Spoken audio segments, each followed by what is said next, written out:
This is Behind the Curtain. I am Mo, and I'm Betsy Jordan. Today, we're pulling back the curtain on what's really happening in Texas right now and why it could tilt the balance of power in America for years to come. Because what's unfolding is not just politics as usual. It's an aggressive, coordinated attempt to redraw democracy by force. Recently, Donald Trump called Governor Greg Abbott of Texas with a very specific ask. Give Republicans 5 more congressional seats. Not during normal redistricting, not after new census, right now, in the middle of the decade. Governor Abbott wasted no time. He called a special legislative session to force through new maps that would give Republicans those seats, potentially flipping control of the United States House in the 2026 midterms. Republicans in Texas currently hold 25 of the state's 38 congressional seats. The new map ups the total they could win to 30. Texas Republicans are going all out. They're trying to fulfill Donald Trump's goal of flipping 5 Democratic-held seats. It's not just power politics. Experts, even moderate Republicans, call this a blatant power grab. And in response, dozens of Texas Democrats fled the state to break quorum, flying to Illinois and elsewhere to stall the session.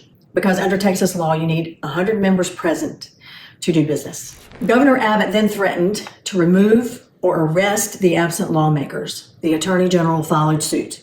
He accused them of bribery, even hinting at prosecution.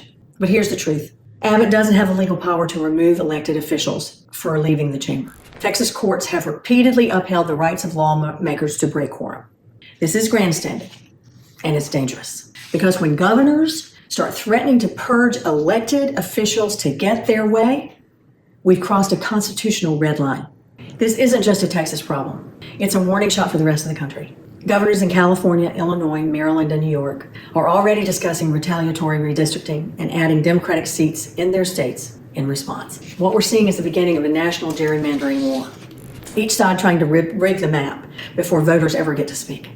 And let's be clear, this isn't a partisan issue, just a partisan issue. It's a threat to representative democracy itself. Because once parties decide that only map making, not vote winning, matters, it's the people that lose power. If Trump and Abbott succeed, Republicans could gain 5 or more House seats without a single new voter. If Democrats retaliate in kind, we descend into full-blown map warfare. And the Voting Rights Act? Minority voters, especially in South Texas, would be carved up, split, silenced, and sidelined. We've seen this before. It always ends with disenfranchised communities and gutted faith in elections themselves. So where do we go from here? What now? Do Democrats fight fire with fire? Or do we risk losing more ground by playing fair while others cheat? This isn't a simple answer, but here's what's clear. If we don't reclaim the narrative, if we don't organize younger voters, and if we don't modernize our message for independence, we will keep losing ground to autocratic tactics disguised as legislation. The answer isn't to cheat harder, it's to fight smarter.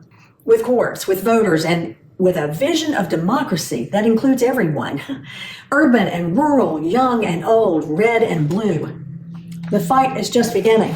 So stay alert, stay vocal, and above all, stay involved. Because the future isn't just being voted on, it's being drawn. And we must not let it be erased. Thanks for watching. I'm Betsy Jordan.